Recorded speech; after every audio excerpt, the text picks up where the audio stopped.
에베소 강의 14번째 시간으로 화목하게 하신 예수님이라는 제목으로 말씀을 보겠습니다.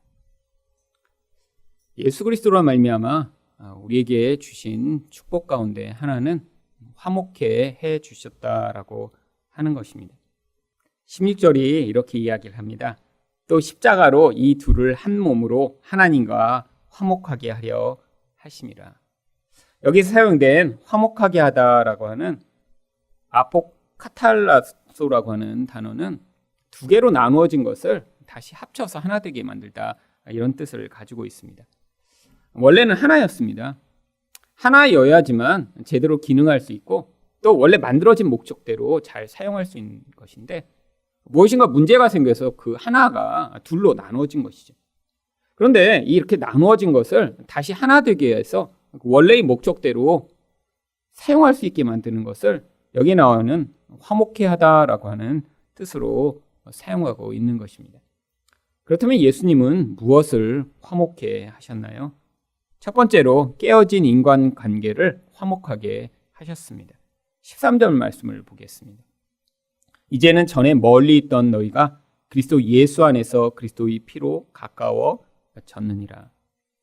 여기 있는 멀리 있는 너희는 에베소 교인들을 이야기하는 것이죠. 유대인들의 관점으로는 이방인들이었습니다. 그런데 유대인들은 이 이방인들을 마치 짐승보다도 더 못한 존재로 여겼습니다. 이렇게 유대인과 이방인들이 나누어지게 된 그 이유의 가장 중심적인 그런 원인은 바로 유대인들이 자기 의가 가득했던 사람들이었기 때문이죠.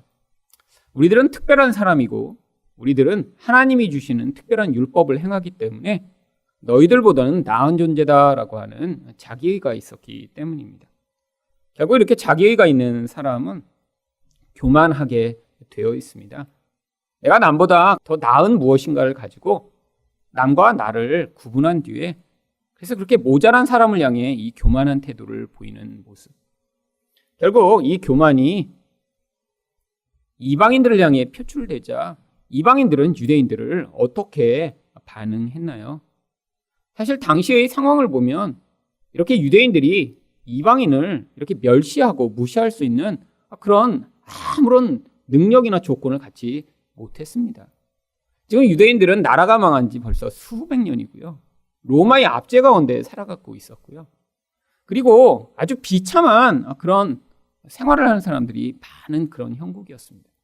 근데 그들이 자기들은 율법이 있고 하나님 백성이라고 자기들을 지배하는 사람들 또 아주 오래된 역사와 문명을 가진 사람들을 이렇게 비웃고 무시하자 그들은 또 그들 나름대로 자기들이 가지고 있는 자기의 힘과 또한 그런 자기 상황을 통해 유대인들을 무시하기 시작했습니다. 이 둘이 이렇게 서로 맞붙어 있으니까 이들 사이에는 하나 될 수 없는 이런 갈등과 고통이 가득했죠. 그런데 이 유대인과 이방인들이 보였던 이러한 태도가 사실 죄가 만들어내는 가장 전형적인 모습입니다. 인간의 죄가 사람에게 영향을 미치기 시작하면 그 죄는 반드시 이런 인간 관계를 깨어지게 만드는 결과를 나타나게 되어 있습니다. 그런데 인간 관계가 깨어지는 다양한 원인들이 있죠. 근데 그 중에 하나가 바로 이 유대인들과 이방인들이 보인 인간의 이 무서운 교만 때문입니다. 나는 괜찮은 존재이고 너는 좀 모자란 존재라고 생각할 때 자기보다 그렇게 잘나지 못하고 똑똑하지 못하고 또 혹은 완벽하지 못한 그런 존재를 향해 멸시하고 무시하는 태도를 보일 때 결국 서로 안에 갈등과 분열이 나타나게 되어 있는 것입니다. 죄가 만들어내는 이 무서운 영향력의 근거는 바로 인간이 선악과를 따먹음으로 하나님처럼 되려고 하는 데서 이 모든 죄의 영향력이 시작되었기 때문입니다. 하나님처럼 되려고 하는 것이 인간 사회에서는 결국 남보다 나은 누군가를 만들어내고 그래서 내가 너보다 낫다라는 그 자기 위안과 자기 의의를 얻고자 하는 태도로 나타나기 때문이죠. 세상에 만약에 이렇게 내가 남보다 나은 존재다라는 것을 드러내도 아무 소용이 없고 또 사람들이 서로를 바라볼 때 와, 나보다 굉장히 멋지네. 나보다 좀 모자라네. 이런 관점으로 보지 않는다면 아마 세상에는 많은 갈등과 고통이 사라질 것입니다. 아마 또 사람들이 이렇게 남에게 보이고자 행하는 많은 일들이 사라지겠죠. 여러분 생각해 보세요. 세상에 얼마나 많은 사람들이 남보다 나은 자기를 만들기 위해 몸부림치며 살아가나요? 그럼 만약에 사람들이 정말 그런 비교와 관계없이 살아간다면 아마 세상에 대부분의 아름다운 옷들도 다 사라질 거예요. 그냥 흰 저고리에 무명 치마 입으면도 그냥 스스로 나 시원한데? 라고 입으면 되죠. 하지만 여자들에게 판매되는 그 많은 옷들, 사실 실용성 때문에 판매되는 게 아니라 남보다 이뻐 보이기 위해 파는 옷들이죠. 여러분, 세상에는 아마 자동차도 종류가 굉장히 단순해질 거예요. 그럼 사람들이 차를 사는 목적이 물론 교통수단을 위해서 사는 사람들도 있지만 또 많은 사람들은 그것으로 내가 남과 다르다라는 것을 드러내고자 차를 삽니다. 여러분, 사람들이 또 학교에 가고자 몸부림치는데 또 어떤 학교에 가고자 하죠? 좋은 학교라는 학교에 가고자 몸부림치죠. 왜요? 내가 남보다 더 좋은 학교에 가야 그것이 내가 괜찮은 인간이라고 그렇게 증명할 수 있는 수단이 된다고 생각하기 때문이죠. 그런데 우리 인생이 사람들에게 다 인정받을 만한, 그래서 모든 사람들을 이렇게 줄을 세우면 그보다 내가 탁월하고 멋진 존재로 이렇게 드러날 수 없습니다. 무엇인가 하나 잘하면 반드시 무엇인가 하나 문제가 있게 되어 있어요. 무엇인가 하나 남보다 잘났으면 또 무엇인가 하나 남보다 모자라고 창피한 부분이 있기 마련이죠. 그런데 인간은 어떻게 하나요? 마치 유대인들처럼. 유대인들은 지금 나라를 잃어버리고 지금 아주 비참한 상황에 처해서 자기 나라 고향에도 살지 못하고 전 세계에 흩어져 피난민처럼 살아가고 있는 상황입니다. 근데 그들은 무엇을 가지고 자기 의의를 삼았나요? 자기의 힘이나 이런 국가적 자부심이 없으니까 우리는 하나님 백성이야 라고 하며 다른 사람들을 무시한 것이죠. 여러분, 지금도 똑같습니다.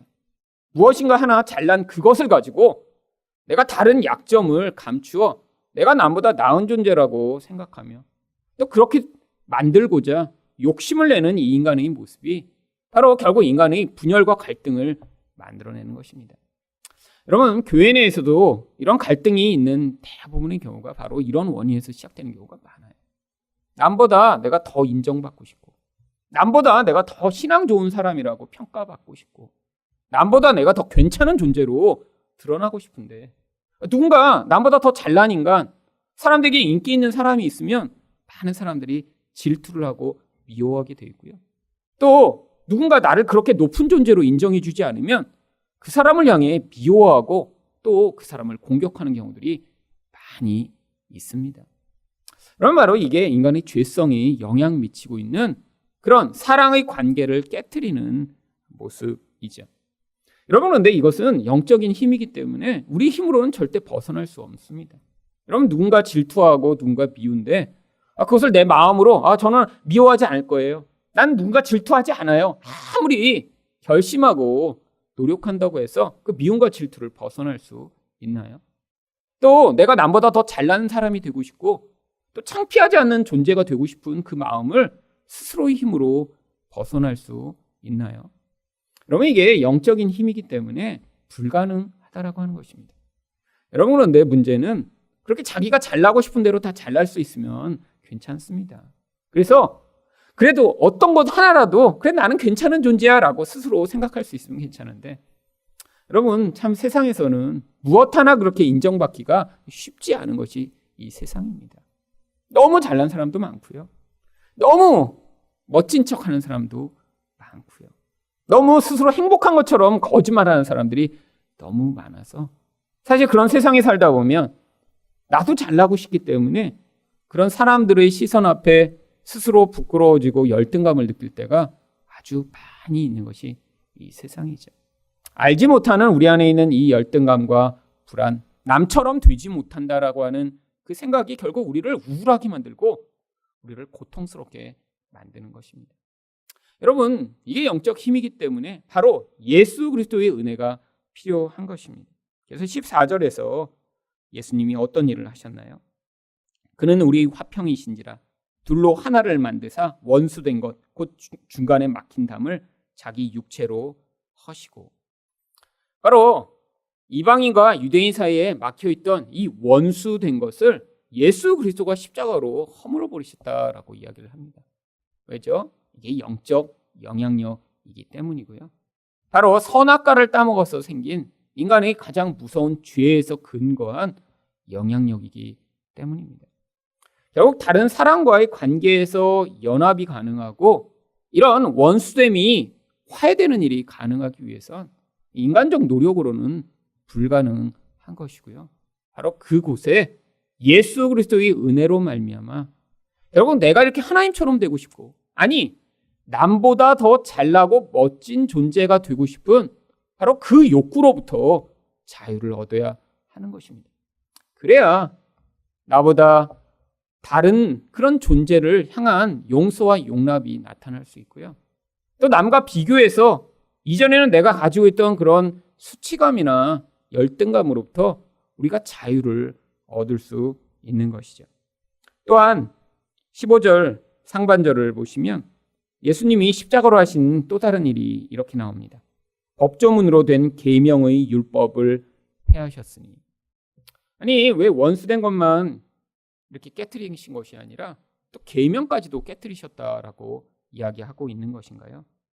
이 계명은 바로 유대인들이 지키던 정결의식, 또 그 율법으로 말미암아 하나님 앞에서 자기 자신이 특별한 존재로 여김을 받도록 만드는 그런 모든 종교적 의식을 이야기하는 것입니다. 구약에서 하나님은 유대인들에게 율법을 주셨습니다. 그 율법 가운데 가장 중요한 것이 바로 어떻게 죄를 해결하여 하나님 앞에 나아갈 수 있는가 하는 것이었죠. 그런데 이제는 더 이상 그 율법이 필요 없는 거예요. 여러분, 우리가 어떻게 죄를 해결받을 수 있나요? 바로 예수 그리스도의 보혈로 말미암아 우리 죄를 해결받게 된 것입니다. 우리도 더 이상 이제는 유대인들처럼 양을 죽이거나 소를 죽일 필요가 없게 된 것이죠. 예전에는 유대인들은 자기들이 그것으로 말미암아 거룩해졌다고 이방인들을 깔봤는데, 이제는 예수로 말미암아 하나님 앞에 우리가 온전히 설 수 있는 길이 열렸기 때문에 더 이상 그 율법이 다 무효화된 것입니다. 그래서 15절 하반절에 또 뭐라고 말씀하시나요? 이는 이 둘로 자기 안에서 한 새 사람을 지어 화평하게 하시고. 바로 이렇게 예수 그리스도의 십자가로 말미암아 자기가 하나님 되고자 하며 또 그 죄 안에 묶여있던 자들이 이렇게 새로운 자리에 서게 된 것을 새 사람이라고 부르는 것입니다. 이 새 사람은 노력이나 또 자기 결심으로 불가능한 것이고요. 우리 안에 예수 그리스도의 그 십자가의 능력이 얼마나 깊이 있게 임했냐에 따라 그 새 사람의 영향력이 더 강력하게 나타나게 되겠죠.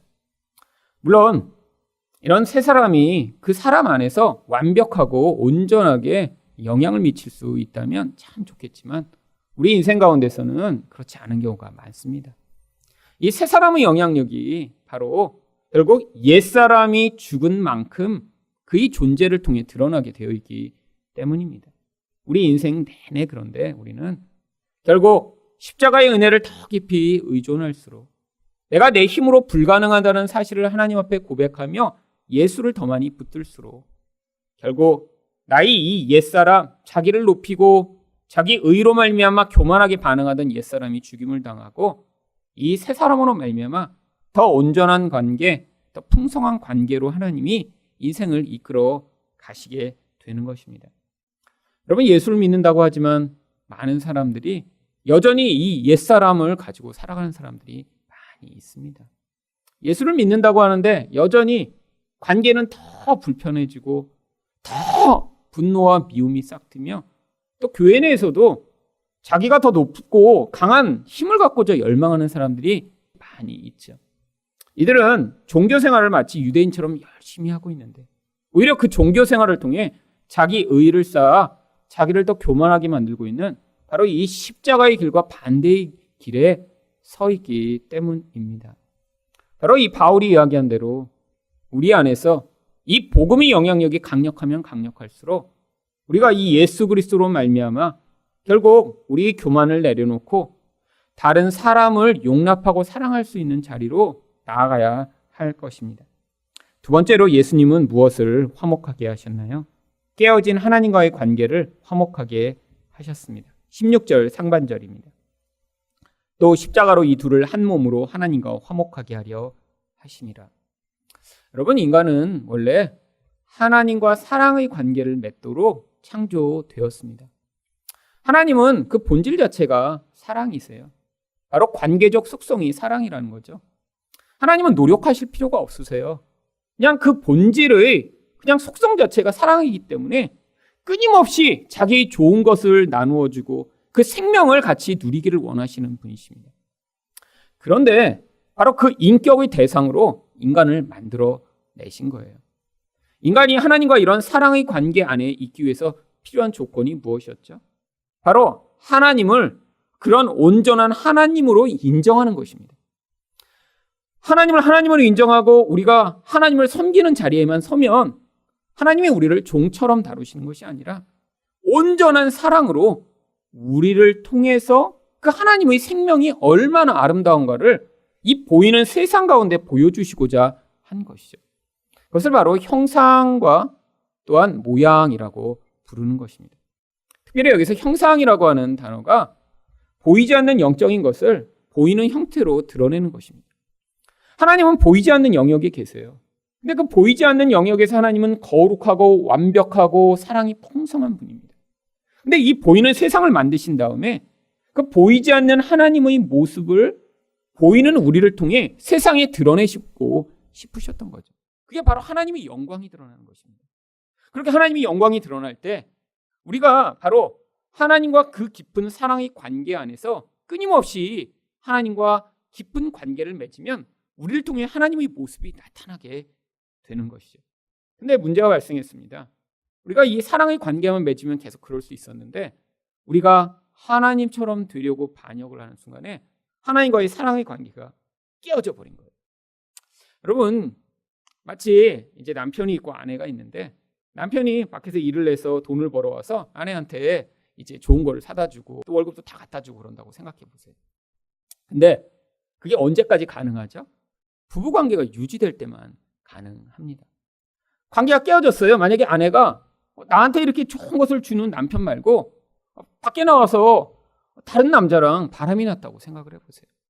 그러면 더 이상 그 남편이 베푸는 그 혜택을 받을 수 없는 것입니다. 여러분, 인간도 마찬가지예요. 바로 하나님과의 관계가 깨어지는 순간에 하나님이 그 사랑의 관계를 맺는 자에게 생명을 계속 주셨는데 그 생명이 끊어지고 인간은 가장 비참한 상태에 놓이게 됐죠. 그런데 바로 예수님이 이것을 다시 회복시켜 주신 것입니다. 창세 전에 하나님이 계획하셨던 대로 아담과 하와를 만드시고 하나님과 아담과 하와가 그런 연합된 상태에 있었던 모습대로 바로 예수 그리스도의 십자가로 말미암아 하나님과 우리 사이에 이렇게 화목케 하시는 은혜를 베풀어 주신 것이죠. 그런데 우리와 하나님만 화목케 하신 것이 아닙니다. 골로새서 1장 20절을 보시면 예수 그리스도의 십자가가 무엇을 화목케 하셨는지 이렇게 이야기를 합니다.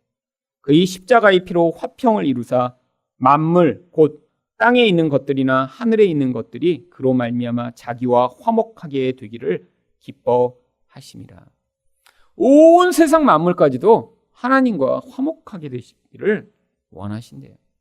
아니, 죄는 인간이 지었는데 왜 온 세상 만물도 하나님과 단절되었다고 성경이 이야기하는 것일까요? 여러분, 바로 이 인간을 통해 하나님은 이 온 세상 만물을 다스리시고 통치하심으로 온 세상 만물과도 관계를 맺기를 원하신 것입니다. 여러분, 하나님은 영적인 하나님이세요. 사실 이 눈에 보이는 세상이 필요 없으신 분이십니다. 그런데 하나님이 그런 사랑의 관계를 맺는 우리를 창조하심으로 말미암아 우리가 살아갈 세상을 만드시고 우리로 하여금 그 하나님의 생명을 받아 우리가 하나님처럼 세상에서 이 눈에 보이는 만물과 관계를 맺을 때 그 세상 만물과도 하나님이 마치 연합되어 있는 것 같은 그 하나님을 누리시고자 하신 거예요. 근데 문제가 생겼습니다. 중간에서 우리가 잘못돼 버린 거예요.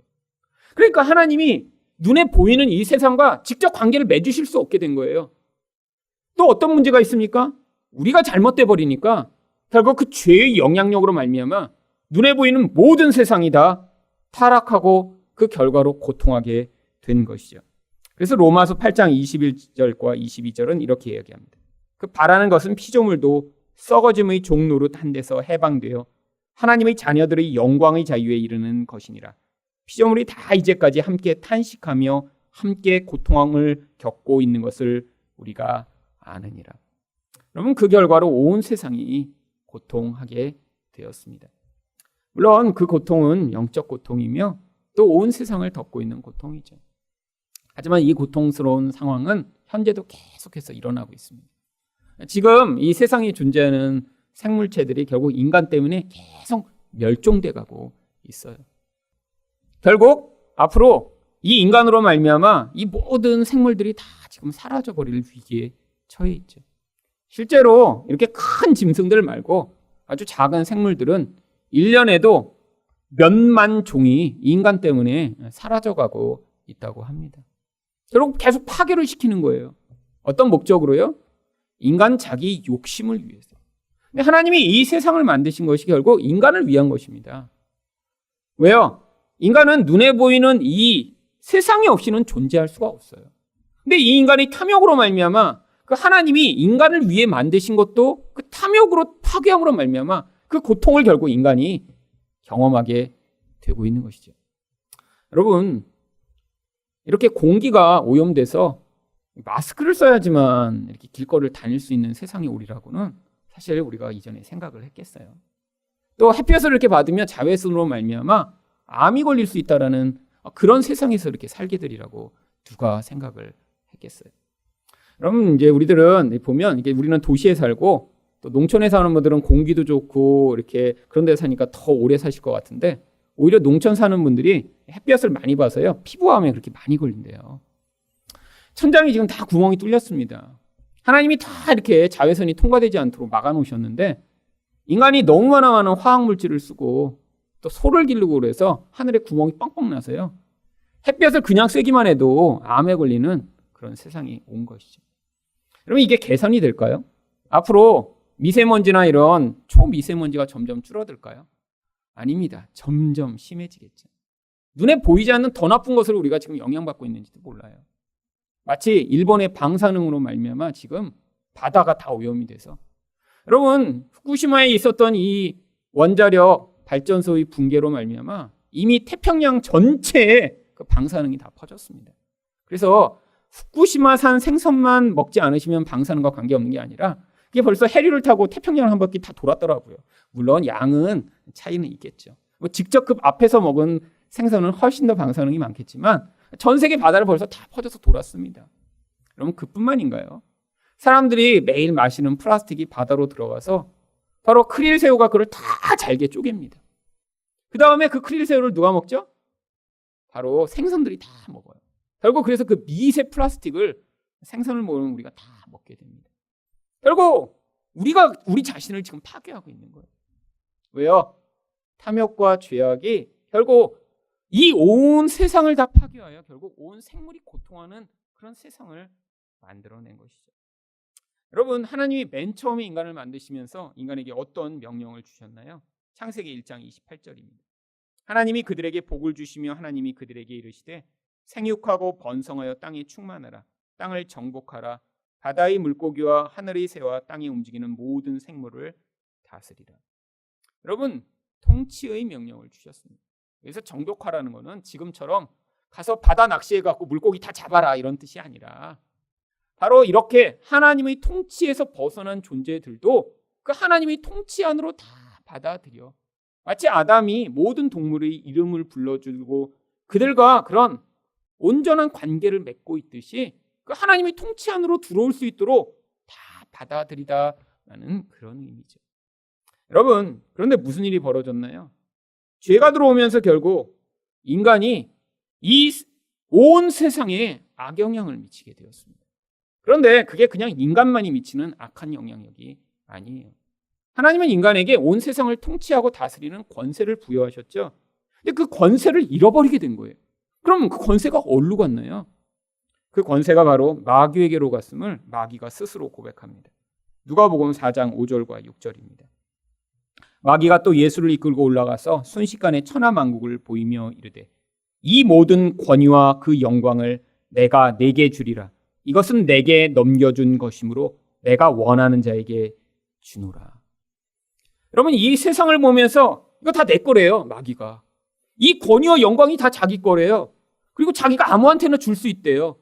그런데 뭐라고 얘기합니까? 이것을 누가 넘겨줬어요? 아담이 내게 넘겨준 것이므로 내가 원하는 자에게 줄 수 있다라고 얘기하는 것이죠. 여러분, 그래서 마귀를 세상의 왕이라고 부르는 것입니다. 원래 인간이 이 온 세상의 왕으로 하나님을 대행하여 통치하게 되어 있었는데 그 권세를 빼앗겨버린 거예요. 여러분, 그 결과가 무엇입니까? 사람들이 마귀의 노예가 되어 지금 살고 있는 그런 세상이 된 것이죠. 여러분, 그런데 인간은 여기서 벗어날 수가 없었습니다. 마귀의 종이 돼서 죽을 때까지 마귀가 시키는 대로 갈등하고 우상 숭배하고 남을 미워하고 욕망을 이루기에 살다가 결국 자기도 고통스러운 인생을 벗어날 수 없었는데 바로 16절 하반절에서 무슨 일이 벌어졌나요? 원수된 것을 십자가로 소멸하시고 바로 예수 그리스도의 십자가가 나타난 것입니다. 예수 그리스도의 십자가가 도대체 무슨 일을 했나요? 골로새 2장 14절과 15절을 보시면 십자가에 못 박으시고 통치자들과 권세들을 무력화하여 드러내어 구경거리로 삼으시고 십자가로 그들을 이기셨느니라.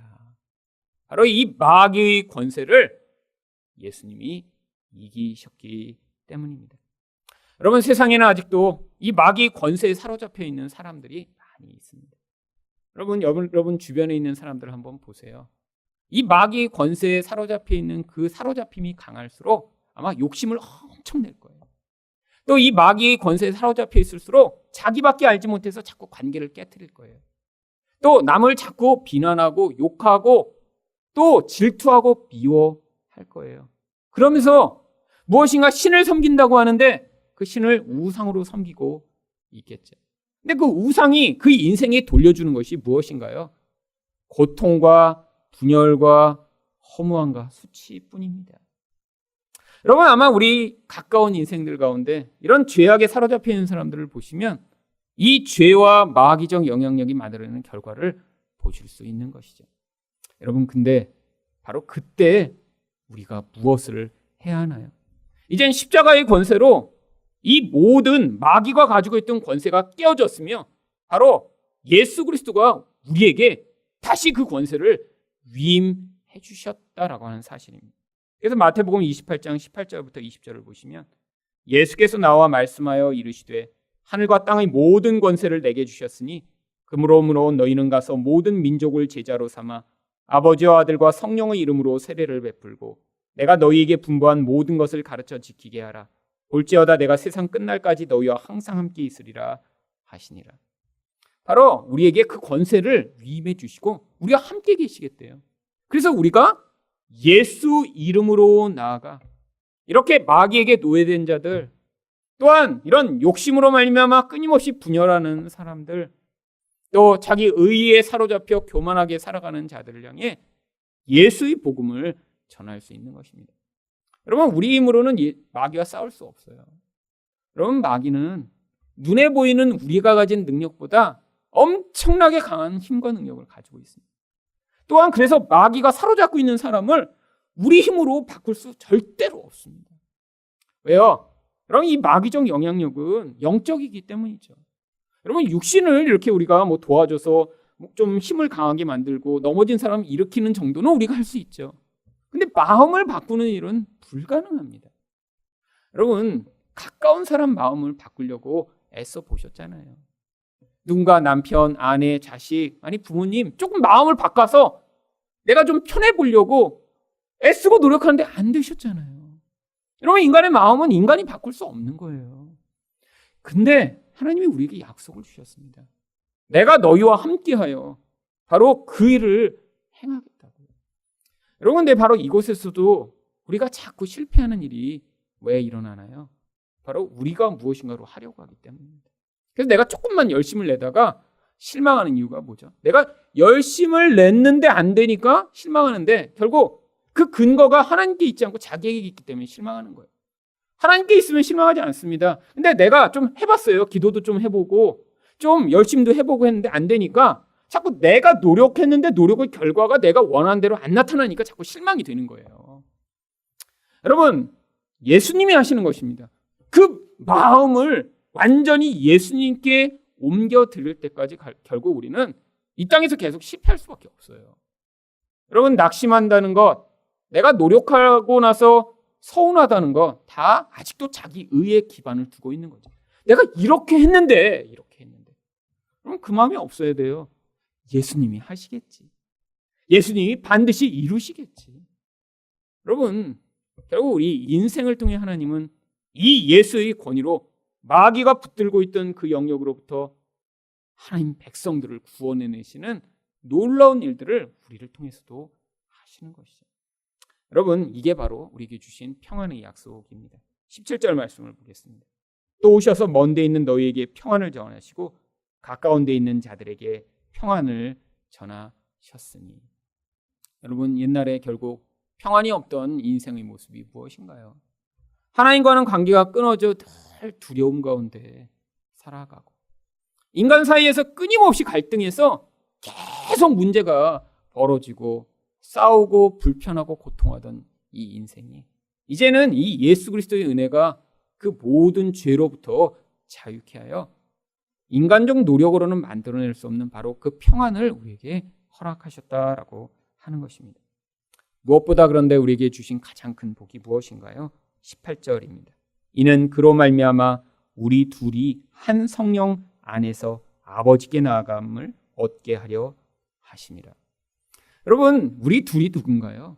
옛날에 이렇게 원수였던 자가 같이 이젠 하나님 안에서 모두 하나 된 이 놀라운 은혜가 바로 이 평안의 가져온 결과라는 것이죠. 여러분, 천국이라는 곳은 어떤 곳인가요? 바로 이렇게 이전엔 원수였던 자들이 그곳에는 그냥 같이 있는 것이 너무 행복하고 좋은 곳이 바로 천국입니다. 천국에 가면 뭐 좋은 시설이 있고 맛있는 음식이 있고 너무 재미있어서 천국이 좋은 곳이 아닙니다. 여러분, 요즘같이 이렇게 정말 세상에 놀거리가 많고 재밌어진 이 세상에서는 그럼 이 세상이 천국이에요? 여러분, 아니요. 천국은 바로 여기에 이게 담겨 있어요. 어떻게 해요? 우리 둘이 한 성령 안에서 아버지께 나아가는 바로 그것이에요. 옛날엔 맨날 싸우고 같이 있고 싶지 않았고 그냥 확 절벽에서 밀어버리고 싶은 그 존재가 이제 나랑 손잡고 우리 아버지한테 같이 가서 너무 같이 있으니까 좋은 거예요. 바로 그게 천국이라는 거예요. 그게. 하나님도 옛날에는 무서워서 가까이 다가가지 못했는데 그 좋은 하나님을 마음껏 하나님께 나아가 그 품에 안겨 기뻐하고 노래하고 찬양할 수 있는 바로 그곳이에요. 여러분, 이게 바로 십자가가 가져온 결과입니다. 물론 이 땅에서는 문득 맛보게 돼 있어요. 이게 자주 맛보면 좋겠는데 문득 맛보게 돼 있습니다. 하지만 여기서 바로 십자가의 능력을 더 많이 경험하고 그 예수를 더 깊이 붙드는 분일수록 그 문득이 더 자주 또 더 오래 더 많이 맛보며 여기서 이렇게 맛보는 이 짧은 이 순간도 행복하고 좋은데 그 하늘나라에 가면 얼마나 좋을까를 희망하고 소망하며 결국 이 땅을 마칠 때 그 아버지 품에 안겨 그 행복을 맛보게 되실 것입니다.